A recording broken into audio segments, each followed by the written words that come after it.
রহমতের নবী আমার দাওয়াত শুরু করেছেন। 40 বছর পরে কোরআন পাইয়া নবী আর ঘুমায় না, নবী দাঁড়ে দাঁড়ে দৌড়ায় আর দাওয়াত দেন। প্রথম নবীর মিশন হলো কোরআনের তেলাওয়াত।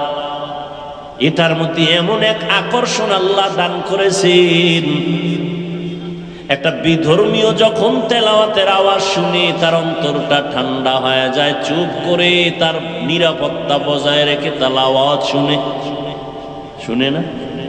জীবনে কোরআন দেখে নাই, পড়ে নাই, ধরে নাই, এমন একটা লোক আল্লাহর কোরআনের আয়াতের তেলাওয়াত যখন কানের মধ্যে যায় অন্তরে মায়া বেড়ে যায়। নবী কয়, ও মুমিন, একজনে তেলাওয়াত করছে, তুমি সুন্দর করে কান লাগায় শুনছো। তেলাওয়াত করনেওয়ালা যেই সওয়াব পাবে, শুননেওয়ালাও সেই সমান সওয়াব পাবে। আচ্ছা আমাকে বলেন তো, আমি তেলাওয়াত করতেছি, আর একজনের রাস্তার পাশে দাঁড়াইয়া এ কোরআন বুঝে না, চিনে না, কিন্তু শুনতেছে আর অন্তরে মজা নিতেছে। নবী বলেন ওই লোকটাও আমি তেলাওয়াতকারীর মতো সওয়াব পেয়ে যাব। এখন যারা বলতে চান যে অর্থ না জেনে পড়লে লাভ নাই, তাহলে ওই লোকটা কি সওয়াব থেকে বঞ্চিত? বলেন। আমি এমন আয়াত তেলাওয়াত করলাম, হাফেজ সাহেব করে, অর্থ জানে না, সওয়াব হবে না? তাহলে এই ফিতনা কেন? কি বিষয় কি? কাদিয়ানীরা ধরে ধরে মুসলমানকে উত্তরবঙ্গে যাও টাকার প্রলোভনে পালাইয়া কাদিয়ানী বানায়, সে নিয়ে তোমার কোনো মিশন নাই, কোনো কর্মসূচি নাই।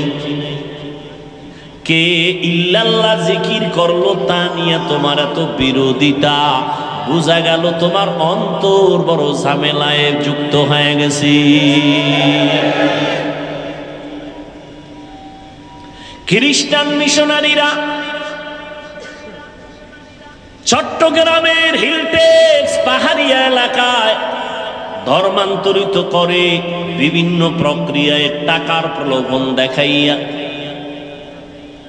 ওই বিষয়ে, ও আল্লাহর বান্দা, আপনার কোনো পদক্ষেপ আছে কিনা ব্যক্ত করেন, কোনো কর্মসূচি আছে কিনা ব্যক্ত করেন।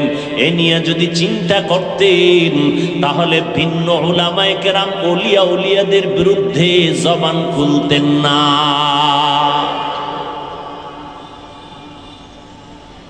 তাবলীগের বিরোধিতা, চরমনায়ের বিরোধিতা, উজানির বিরোধিতা,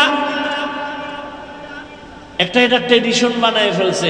এদের বিরোধিতা করতে পারলেই মনে করে সে খুব দামি হয়ে গেছে। আল্লাহ এর থেকে আমাদের সমস্ত উলামায়ে কেরামদেরকে হেফাজত করে। ত্রুটির ঊর্ধ্বে তো কেউ না, কিন্তু তার মানে কি এই ত্রুটি নিয়ে রাস্তায় পোস্টারিং করা, চিল্লাচিল্লি করা?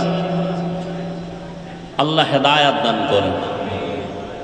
ইল্লাল্লাহ জিকির একটা সমস্যা ধরে নিলেন। আচ্ছা, এই ইল্লাল্লাহ জিকিরটা পৃথিবীর কোন তরিকায়, কোন পীর, কোন ওলি, কোন আউলিয়া পৃথিবীতে রাসূল থেকে শুরু করে আজ পর্যন্ত কেউ বলে নাই যে তুমি জিকিরের আসনে বৈশাই শুরুতে তুমি ইল্লাল্লাহ শুরু করবা। পৃথিবীর কোন তরিকায় নিয়ম নেই। কি নিয়ম? বলে তুমি বসে দীর্ঘ সময় পুরা কালেমা পড়ো, লা ইলাহা ইল্লাল্লাহ, লা ইলাহা ইল্লাল্লাহ,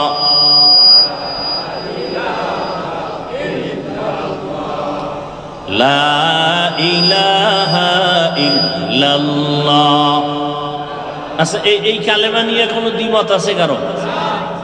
দীর্ঘ টাইম এই কালেমা পড়ার পরে অন্তরে যখন বসে গেল আমার আল্লাহ তাআলা ব্যতীত কোনো ইলাহ নাই, কোনো মাবুদ নাই, লা ইলাহা নাই, কোনো মাবুদ নাই, কোনো ইলাহ। আরে এরকম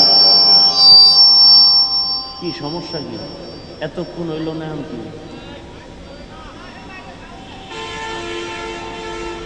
তো হলো যে কি করবো?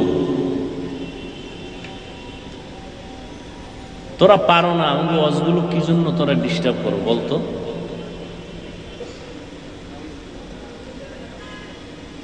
খেয়াল করেননি আপনারা? লা ইলাহা মানে কি? কোন ইলাহ, কোন মাবুদ, কোন রিজিক দাতা, কোন আইন দাতা, কোন বিধান দাতা ইল্লাল্লাহ, কেউ নাই। কে আছেন?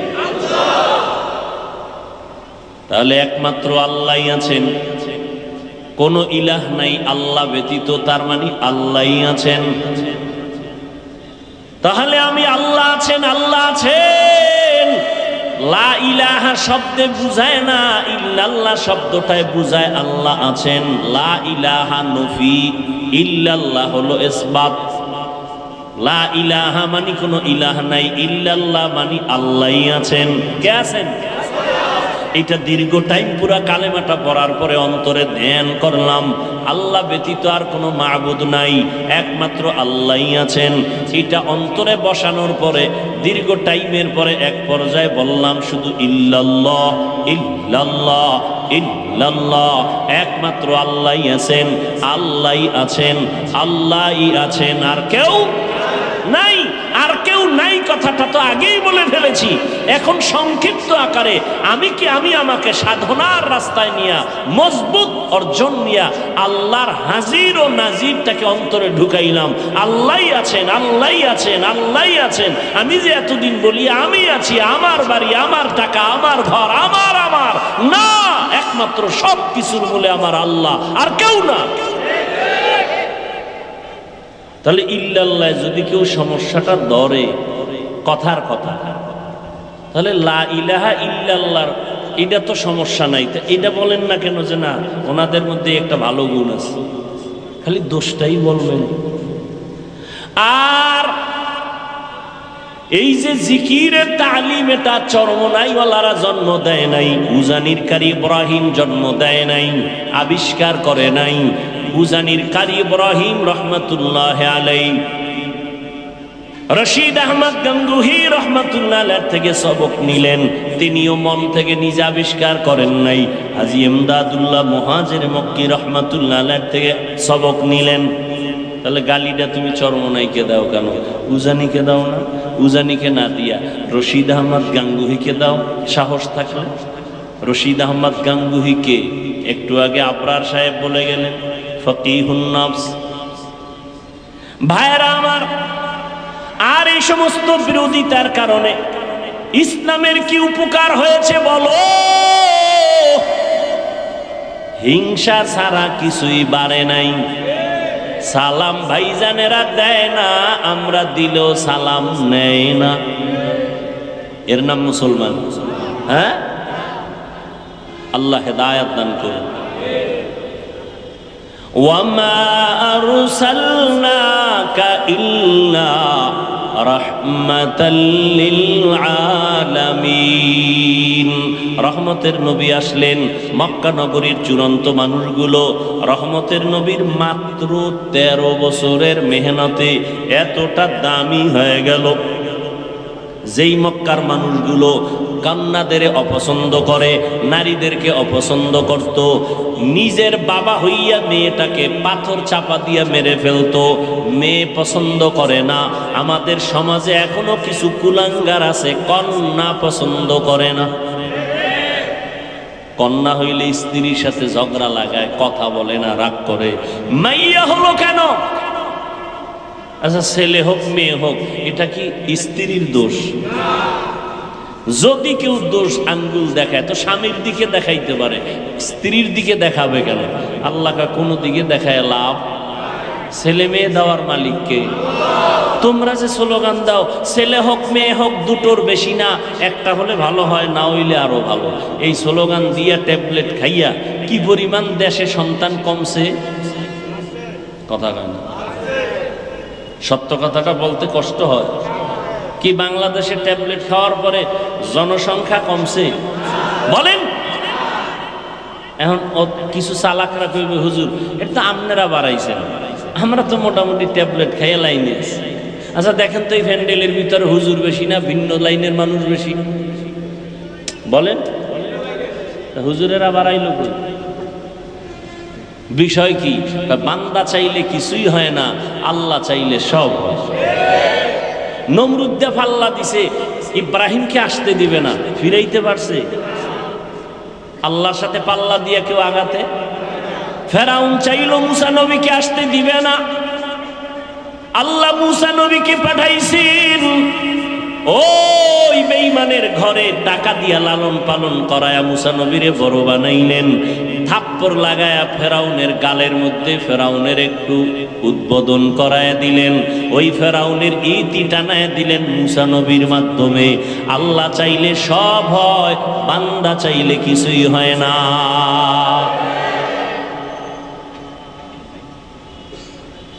আল্লাহর নবী আসলেন মাত্র 13 বছর, নারীদের সম্মান সর্বোচ্চ দিয়া দিলেন, কন্যাদের হত্যা বন্ধ করায় দিলেন। রহমতের নবী আমার মাত্র 13 বছরের মেহনতে মানুষগুলোকে এত দামি বানায় দিলেন। আল্লাহ জিব্রাইলকে লিস্টি নিয়ে পাঠায় দিয়া বলেন, যাও আমার নবীর কাছে লিস্টি দিয়া দাও। এই লিস্টিতে যাদের নাম আছে নবী যেন ঘোষণা দিয়ে দেয়, এই লিস্টির সবাই বিনা হিসাবে জান্নাতি। জাহান্নামের পথের মানুষগুলো জান্নাতি হয়ে গেল, ডাইরেক্ট জান্নাতের টিকিট দুনিয়ায় পেয়ে গেল। আচ্ছা, নবী মাত্র কয় বছর বলেন? 13 বছরে মক্কার চূড়ান্ত খারাপ এদেরকে জান্নাতি বানায় দিলেন বেতের বাড়ি দিয়া। কেমন মায়ার নবী আমার! শুধু 13 বছর কেন, নবীজির পুরা হায়াত 63 বছরে কোনোদিন নবী একটা কাউকে গালি দেন নাই। আপনি চিন্তা করতে পারেন, হাজার হাজার গালি নবীর সামনে দাঁড়ায় ইহুদিরা দিতেছে, আমার নবী গালি দিবেন দূরের কথা, হায়াতে কোনোদিন একটা গালির জবাবও দেন নাই। আরো আশ্চর্য কথা, কেমন মায়ার নবী আমার! কোনদিন আমার নবী চোখ মোবারক গরম করে কারো দিকে রাগে তাকান নাই। রহমতের নবীর মায়ার আদর্শ দেখা বেঈমান কালেমা পড়েছে, নবীর ব্যবহার দেখে দুশমনাইয়া বন্ধু হয়ে গেছে। ইমামুল আউয়ালিনাল আখিরিন বাহরে সদকা রাহমাতাল লিল আলামিন সাইয়্যিদুল কাউনাইন খাতমুল মুরসালিন আখির আমদ বুদে ফখরুল আউয়ালিন।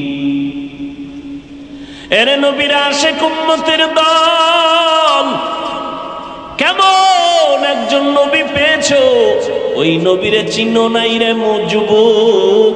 1500 বছর পরে নবী নাই। ওই যে একটু আগে বলছিলাম শুরুতে, ঈসা নবী চলে গেছেন, আমগো নবী আসছেন, মাঝখানে কোনো মুরব্বী নাই, মন মতো চলিয়া ধ্বংসের পথে গেল। কিন্তু রহমতের নবী, শ্রেষ্ঠ নবী, যার কোনো তুলনা নাই, সেই নবী চলে গেলেন, আজ 1500 বছর হয়ে গেল। এরপরও উম্মত কেন লাইন ছাড়া হয় নাই? এখনো বাংলাদেশের ভেতরে উম্মত আল্লাহর নবীর সুন্নতের জন্য জীবন দিতে তৈয়ার। ফিলিস্তিনে মানুষ রক্ত দিয়ে দিতেছে। এরে ব্রিটিশদের আক্রমণ, ইহুদিদের আক্রমণ, ওই স্পেনের ভেতরে এত পরিপূর্ণ আক্রমণ করেছিল, মুসলমানের 800 বছরের শাসনকে ধ্বংস করে দিল। এরপরও ইসলামকে বিদায় করতে কেন পারে না? এর একমাত্র কারণ, ধারাবাহিকভাবে এই জাতি মুরব্বী মানে, ইমাম মানে, এই কারণে চূড়ান্ত ধ্বংস হয় না। আর যারা মুরব্বী মানে না, গিয়া দেখেন ওদের দুনিয়াও ঠিক নাই, আখেরাতও ঠিক নাই। ভালো করে তদন্ত করে ভাইরা আমার। 1500 বছর পরে তাকাইয়া দেখো, এই জমিনের ভেতরে মদিনার নবীর আদর্শ মানার কারণে এখনো সম্মান আল্লাহ চোখে দেখায় দিলেন। করোনার সময় স্কুল বন্ধ, কলেজ বন্ধ, চাকরি বন্ধ, ব্যবসা বন্ধ, ট্রেন বন্ধ, ফ্যাক্টরি বন্ধ, সব বন্ধ হয়ে গেল। কিন্তু কোরআনের একটা মাদ্রাসাও বন্ধ হয় নাই। নাকি বাকি না নগদ? জিন্দেগি মে বন্দগি তু করনা হে, जिंदगी में बंदगी तू करना है, जिंदगी में बंदगी शर्मिंदा है, जिंदगी में बंदगी शर्मिंदा है। दुनिया में हो दुनिया का तलबगार ना हो, बाजार से गुजर हो खरीदार ना हो। ये दुनिया एक मिसल कागज फूल है, ये दुनिया एक मिसल कागज फूल है, जिंदगी में बंदगी तू करना है, जिंदगी में बंदगी तू करना है, जिंदगी में बंदगी शर्मिंदा है, जिंदगी में बंदगी शर्मिंदा है, जिंदगी में बंदगी कुन बंदगी, बंदगी बे जिंदगी शर्मिंदगी। এরে নবীর আশিক ১৫০০ বছর পরেও তাকাইয়া দেখো, এই জমিনে নবীর আদর্শ রেখে গেলেন। আমার নবী চ্যালেঞ্জ দিয়ে গেলেন, কালান নবিয়্যু সাল্লাল্লাহু আলাইহি ওয়া আলিহি ওয়াসাল্লাম, তারাকতু ফীকুম আমরাইন লান তাদিল্লু মা তামাসসাকতুম বিহিমা কিতাবাল্লাহি ওয়া সুন্নাত রাসূলি। পয়গম্বর বলেন, আমি বিদায় বেলা চ্যালেঞ্জ দিয়ে গেলাম, দুইটা জিনিস রেখে গেলাম, যদি আঁকড়াইয়া ধরো কোনোদিন তোমার ঈমান নষ্ট হবে না, সম্মান কমবে না। এক নাম্বার হলো আল্লাহর দেওয়া কোরআন, দ্বিতীয় হলো আমি নবীর রেখে যাওয়া সুন্নাত। এখানে প্রশ্ন হতে পারে, নবী হাদিস বলেন নাই কেন? কোরআন হাদিস না বলে কোরআন আর সুন্নাহ কেন বললেন? সুন্নতের পর্দার ভেতরে আছে মুরব্বি মানা লাগবে, সুন্নতের পর্দার আড়ালে আছে মুরব্বি। কারণ টুপি পরা সুন্নত, টুপি পরা কি? পাগড়ি পরবেন সুন্নত, কিন্তু কেমনে পরবেন, সিস্টেম কি? এটা মুখস্থ করে পারা যাবে না, দেখতে হবে। কেমনে দেখবা? উলামায়ে আহলে হকের দেখো, তারা যেমনে টুপি পরে এমনে পরে, এটাই মদিনাওয়ালার সুন্নত। বলে কেমনে বুঝলাম? তিনি মন গড়া টুপি পরেন নাই, তিনি তার মুরব্বি যারা উলামায়ে আহলে হক তাদের অনুসরণ করেছেন, তারা তাবেঈনদের অনুসরণ করেছেন, তারা তাবেঈনদের অনুসরণ করেছেন। এভাবে যাইতে যাইতে সাহাবায়ে কেরামের অনুসরণ, আবার সাহাবায়ে কেরাম আমার রসুলের অনুসরণ করেছেন। এজন্য নবীও বলে গেছেন, উলামায়ে আহলে হকের তোমরা ঠেলে ফেলে দিও না, কারণ আর আমি মুহাম্মদ সহ সমস্ত নবীদের কলিজার বন্ধু, টাকা পয়সার বন্ধু না, এরা হলো ইলমে নববীর বন্ধু। উলামায়ে আহলে হকের অনুসরণ করো। আল্লাহ কোরআনে বলে দিলেন, উলুল আমর যারা তাদের অনুসরণ করো। এরে নবীর উম্মতের দল, এই করোনায় তা চোখের সামনে দেখায় গেল, ছোট বড় সবাই সামনে আল্লাহ দেখায় দিলেন। করোনার শত শত লাশ, মানুষগুলো মাস্ক পরে আছে, কেউ কাছে যায় না করোনার ভয়। এমনকি সন্তান পর্যন্ত বাবায় করোনা আক্রান্ত, চিকিৎসার জন্য যায় না, কাছে যায় না। না যাইতে যাইতে বাবায় বিছানায় মরে গেল, লোকেরে টাকা দিয়া কয় লাশটা রাস্তার বাইরে ফেলে দাও। লোকে টাকা পাইয়া গরিবরা ফেলে দিল, সন্তান দরজা লক করে দিল, একবারও খোঁজ নিল না বাবার লাশটা কি কুকুরে খাইলো নাকি জানাজা হলো। এই শত শত লাশ। আমার দেশের কিছু প্রশাসনের পুলিশ ভাই আর অধিকাংশ উলামায়ে কেরাম টুপিওয়ালারা এই করোনার লাশগুলো কাঁধের মধ্যে নিলেন, গোসল করাইলেন, কাফন পরাইলেন, জানাজা পড়াইয়া দাফন করলেন। আল্লাহর হাজার শুকর, একজন টুপিওয়ালাও করোনায় মরে না। আর কি সম্মান দেখতে চাও রে মুমিন? ইহুদিরা আমাদের চূড়ান্ত দুশমন, খ্রিস্টান আমাদের দুশমন, সমস্ত বিধর্মীরা আমাদের দুশমন, এমনকি আমগো মুসলমানের ঘরের মধ্যেও মুসলমানের দুশমন। এরপরে আল্লাহর শুকর, কোরআনওয়ালাদের সম্মান কমে নাই, কমছে। চোখের সামনে সম্মান, এই সম্মান কে দিছেন? চেয়ারম্যানের চেয়ারের মেয়াদ আছে না নাই? কোরআনওয়ালার চেয়ারের কোনো মেয়াদ আসেনি। এরা দুনিয়াতেও বাদশাহ, পরকালেও বাদশাহ। কয় আলেম আমাদের মধ্যে, আমাদের লাইনের কিছু, আল্লাহ মাফ করুন, কিছু উলামায়ে কেরাম নামদারি, এরা বলে আলেমরা পিছনে থাকবে কেন? তো কি করবে? আলেমরা 5-10 তলা বিল্ডিং করে বিশাল বিজনেসম্যান হবে, সিআইপি ভিআইপি হবে, কোটি কোটি কোটি টাকার বিজনেস করবে, আলেমরা পেছনে থাকবে কেন? আসলে আলেমের কাজ কি? ডাক্তারের কাজ কি? গাড়ি চালানো না মানুষের চিকিৎসা করা? প্রত্যেকের এরকম একটা কাজ আছে। ইঞ্জিনিয়ার সাহেবের কাজ কি? রুগী দেখা না বিল্ডিং এর ডিজাইন করা? বলেন।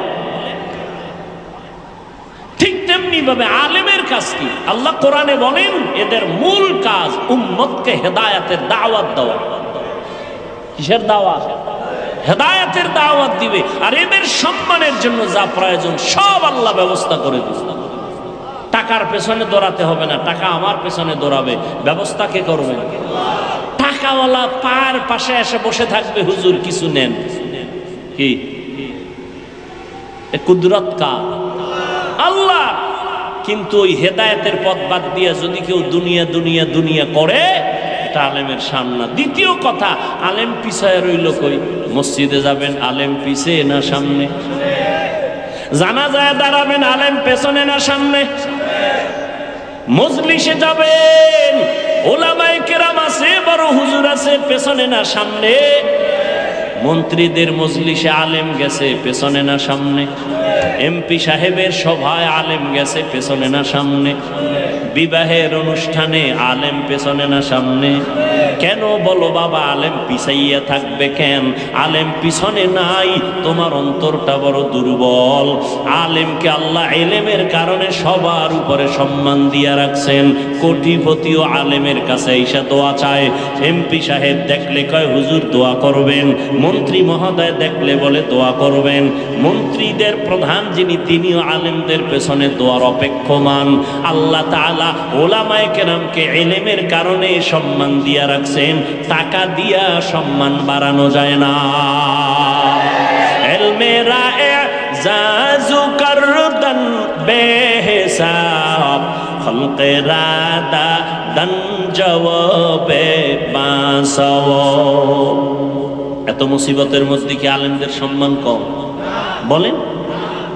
আল্লাহ দেখাইলেন আমার সোনার বাংলায় কত হাফেজে কোরআন, ছোট্ট ছোট্ট বাচ্চাগুলো সারা দুনিয়ার মানুষের মাথা গরম করে প্রধান পুরস্কার নিয়ে বাংলাদেশে আসছে হাফেজে কোরআন। আছে না নাই? এই সম্মান দিছেন কে? আল্লাহ দিছেন। অতএব নবী চ্যালেঞ্জ দিয়ে বলছেন, দুই জিনিস ধরে রাখো, কোরআন আর নবীর সুন্নাহ। এই দুই জিনিস যদি পেতে চাও, উলামায়ে আহলে হকের পেছনে সারা যা পাওয়া যাবে। আর উলামায়ে কেরাম তৈরি হয় কলেজে, মাদ্রাসায়। মাদ্রাসাকে সম্মান করো। আমি এটা বলি না আমার যুবক ছেলেরা মাদ্রাসায় চলে আসো, স্কুল কলেজ বন্ধ করে দাও, না, একবারও বলি না। স্কুলে পড়ো আলহামদুলিল্লাহ, কলেজে পড়ো আলহামদুলিল্লাহ, ডাক্তার হও আলহামদুলিল্লাহ, ইঞ্জিনিয়ার হও আলহামদুলিল্লাহ, প্রফেসর হও আলহামদুলিল্লাহ। তবে খবরদার আমার দাবি বেয়াদব হইও না। তোমার ব্যবহারে যেন মা বাবা কষ্ট না পায়, তোমার আচরণে যেন উলামায়ে কেরাম কষ্ট না পায়, তোমার ব্যবহারে যেন মুরব্বীরা কষ্ট না পায়। 5 ওয়াক্ত নামাজ পড়ো, মা বাবার দোয়া নিয়ে চলো, উলামায়ে কেরামের পরামর্শ নিয়ে চলো। ও যুবক বাবারা, তোমার মতো কত যুবক জীবনে মাদ্রাসায় পড়ে নাই, স্কুল কলেজে পড়িয়া 5 বেলার নামাজ পড়ে। সত্য কথার সাক্ষী দাও, আছে না নাই? তুমি কেন পারবা না? ও যুবক বাবা, তোমার মতো যুবক রাস্তায় গাড়ি চালায়, ড্রাইভারি করে, 5 বেলার নামাজ পড়ে, আছে না নাই? তুমি কেন পারবা না রে বাবা? তোমার মতো সন্তান জেনারেল লাইনে থাকিয়া শ্রমিকের কাজ করে, সময় মতো নামাজ পড়ে, কৃষি কাজ করে, নামাজ ছাড়ে না, নদীর মধ্যে মাছ ধরে, নামাজ ছাড়ে না। ও আল্লাহর বান্দারা, র্যাব, আর্মি, পুলিশ, বিডিআরের চাকরি করে, নামাজ ছাড়ে না। সেদিন এক যুবক আইসা কয়, হুজুর চাকরির সিঁড়িতে যাইয়া স্কেল বেড়ে গেল বেতনের, হঠাৎ করে উপরের অফিসার কয় দাড়ি রাখা যাবে না। আমি বললাম সালাম, চাকরি করা যাবে না, রিজিকের মালিক চাকরি না, রিজিক দেওয়ার মালিক আমার আল্লাহ। ইয়া আইয়ুহান নাস আনতুমুল ফুকারাউ ইলাল্লাহ ওয়াল্লাহু হুয়াল গনিয়্যুল হামিদ।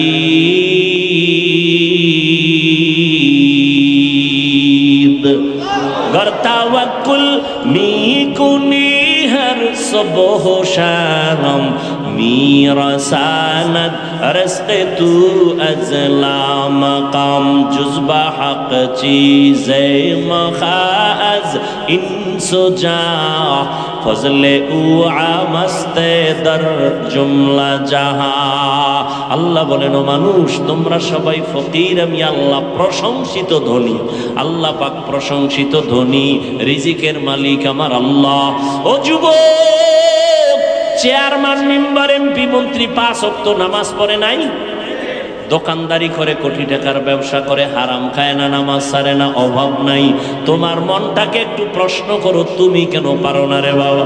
তোমার মতো যুবক 5 বেলার নামাজ পড়ে, কলেজে দৌড়ায়, স্কুলে দৌড়ায়, তুমি কেন পারো না? ঢাকা কলেজের বারান্দায় গিয়া দাঁড়াও, সলিমুল্লাহ হলের কিনারায় দাঁড়াও, জাহাঙ্গীরনগরের কিনারায় দাঁড়ায়, দেখবা পাগড়িওয়ালা সন্তান হাঁটে, মনে হয় যেন বাইতুল মুকাররমের একজন খতিব। কয় না, আমি জীবনে খতিবগিরি করি নাই। কই পড়ো? বলে ঢাকা কলেজে। এমন সুরাত কেন পাগড়ি লাগানো? বলে আমার মাওলার কোরআনওয়ালা উলামায়ে কেরামের নেক দোয়া। উলামায়ে আহলে হকের সোহবত।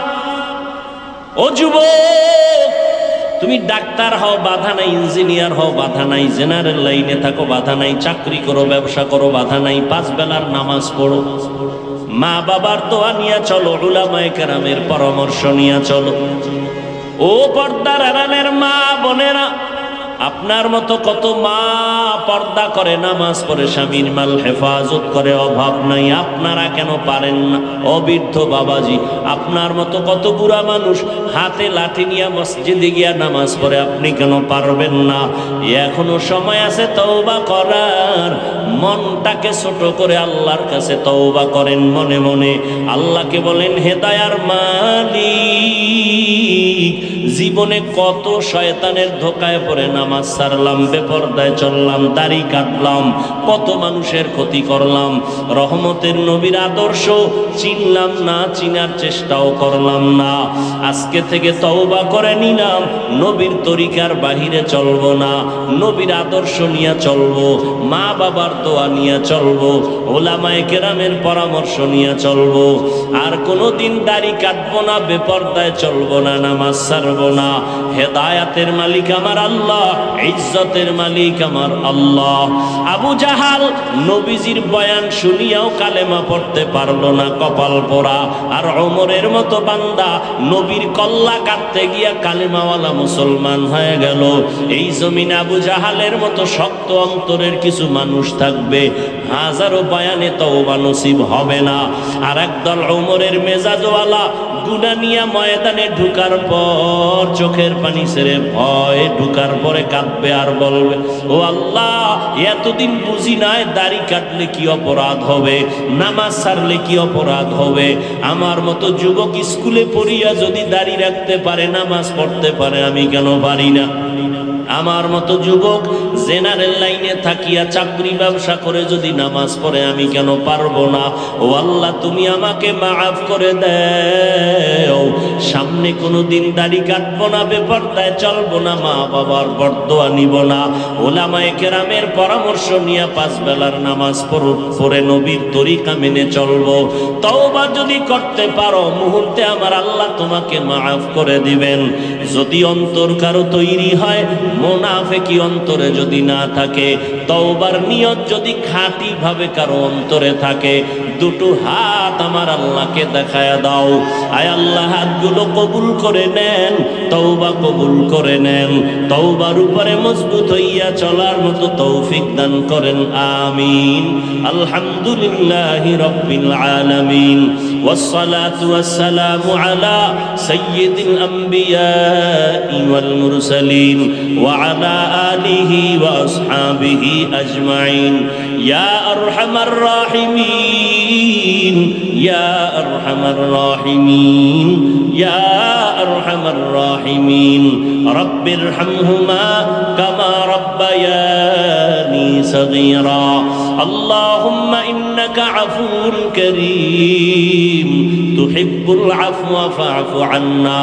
اللهم إنا نسألك رضاك والجنة ونعوذ بك من سخطك والنار. اللهم إنا نعوذ بك من البرص والجنون والجذام وسيء الأسقام. ربنا ظلمنا أنفسنا وإن لم تغفر لنا وترحمنا لنكونن من الخاسرين. ربنا آتنا في الدنيا حسنة وفي الآخرة حسنة وقنا عذاب النار. ربنا وآتنا ما وعدتنا على رسلك ولا تخزنا يوم القيامة إنك لا تخلف الميعاد. দয়ার মালিক, গুনাহের বোঝা নিয়ে আপনার দরওয়াজায় হাজির।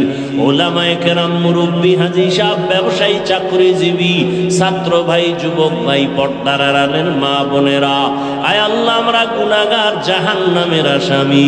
তওবার নিয়তে হাত তুলেছি, আর নামাজ ছাড়বো না, বেপরদায় চলবো না, দাড়ি কাটবো না। শয়তানের ধোকায় পড়ে গুনাহ করে করে জীবনটাকে নাপাক করেছি। ও আল্লাহ, জাহান্নামের ভয়, এই গুনাহ নিয়ে কবরে যেতে চাই না রে আল্লাহ। ওই কবরে গুনাহগারের দুই পার্শ্বে মাটির চাপ, জাহান্নামের আগুনের গরম সহ্য করতে পারবো না রে আল্লাহ। তওবার নিয়তে হাত তুলেছি, মেহেরবানি করে আমাদের গুনাহগুলো মাফ করে দেন, তওবা কবুল করে নেন। মৃত্যু পর্যন্ত তওবার উপরে মজবুত হয়ে চলার তৌফিক দান করেন। মাহফিল কবুল করে নেন, আয়োজনকারী সহযোগিতাকারীদের কবুল করে নেন। আয় আল্লাহ, আগামীকালের মাহফিল কামিয়াবির সাথে কবুল করে নেন। এলাকায় শান্তি দান করেন, ব্যবসা চাকরি যারা করে কামাই রুজিতে বরকত দান করেন, ঘরে ঘরে সুন্নতের বাতি জ্বালায় দেন, মা বোনদের আবেদা পর্দা নিশি বানায় দেন, সন্তানগুলো নেককার বানায় দেন। আয় আল্লাহ, লেখাপড়া যারা করে পরীক্ষার্থী কামিয়াবি দান করেন, কলিজার প্রত্যেকটা যুবকের দিনের খাদেম বানায় দেন, মোবাইলের গুনাহের থেকে হেফাজত করেন আল্লাহ, সারা দুনিয়াবাসীকে মাফ করে দেন। ফিলিস্তিনের জমিনে কান্নার আওয়াজ, আয় আল্লাহ রহমতের চাদর বিছায়া দেন আল্লাহ, ইসরায়েলের জালেমদের জুলুম থেকে হেফাজত করেন আল্লাহ, বিদেশের ঘরে যারা ব্যবসা করে চাকরি করে প্রবাসের সবাইকে কবুল করেন, হেফাজত করেন। বাংলাদেশ শান্তির দেশ বানায় দেন, দেশের জন্য দিনের জন্য যারা জীবন দিল তাদের কবুল করে মাফ করে দেন। প্রশাসনিকভাবে যারা কাজ করে দিনের খাদেম বানায় দেন, জনপ্রতিনিধির দায়িত্বে যারা দিনের খাদেম বানায় দেন। আয় আল্লাহ, অভাবীদের অভাব দূর করে দেন, রিদানা আদায়ের ব্যবস্থা করে দেন, রিয়া হাসাদ কিবির দূর করে ইখলাস দান করেন, ইলম হিলম হিকমত আমলে বরকত দান করেন। আয় আল্লাহ, নবীজির সুন্নাতওয়ালা জিন্দেগি দান করেন, নবীজির রওজা মোবারক বাইতুল্লাহ জিয়ারতের জন্য কবুল করে নেন। আয় আল্লাহ, সারা দুনিয়ায় খেদমতের জন্য কবুল করে নেন। চলার পথে হেফাজত করেন, আমাদের জান মাল আহাল পরিবার হেফাজতের ব্যবস্থা করে দেন, মুখালিফের মুওয়াফিক বানায় দেন, জাহিরি বাতিনি দুশ্মন থেকে হেফাজত করেন আল্লাহ। আয় আল্লাহ, বরকতি হালাল রিজিকের ব্যবস্থা করে দেন, পরমুখাফিক্ষির থেকে হেফাজত করেন, সমস্ত মাখলুকতের শারারাত থেকে হেফাজত করেন আল্লাহ, পেরেশানি দূর করে দেন, সন্তানগুলো নেককার বানায় দেন। আয় আল্লাহ, আমার কলিজার যুবকদের দিনের খাদেম বানায় দেন। রব্বুল আলামিন, চাকরি ব্যবসা বিবাহের সমস্যায় যারা সমাধান করে দেন আল্লাহ। আয় আল্লাহ, গুনাহের প্রতি ঘৃণা জমায় দেন, নেক আমলের আগ্রহ বাড়ায় দেন আল্লাহ। উলামায়ে আহলে হকের বিজয় দান করেন, বাতিলের মোকাবেলায় বিজয় দান করেন, মিথ্যা মামলা থেকে চিরমুক্ত করে দেন আল্লাহ। আয় আল্লাহ, মেহেরবানি করে নবীজির মহব্বতে আমাদের দিলের আশা পূরণ করে দেন, মুনাজাত আপনি কবুল করে নেন। আয় আল্লাহ, আমাদের মা, আমাদের বাবা, মুরব্বীরা যারা আজ দুনিয়ায় নাই, অন্ধকার কবর থেকে দোয়ার অপেক্ষায়, মেহেরবানি করে সবার কবর জান্নাত বানায় দেন। আম্বিয়ায়ে কেরাম, সাহাবায়ে কেরাম, শুহাদায়ে কেরাম, আউলিয়ায়ে কেরাম, আসাতিজায়ে কেরাম, সবার জান্নাতে মাকাম উঁচু বানায় দেন আল্লাহ। আমাদের হায়াত বাড়ায় দেন আল্লাহ, দীর্ঘ নেক হায়াত দান করেন আল্লাহ। অসুস্থ যারা সুস্থ বানায় দেন। আয় আল্লাহ, মেহেরবানি করে সুস্থতার নিয়ামত দান করেন।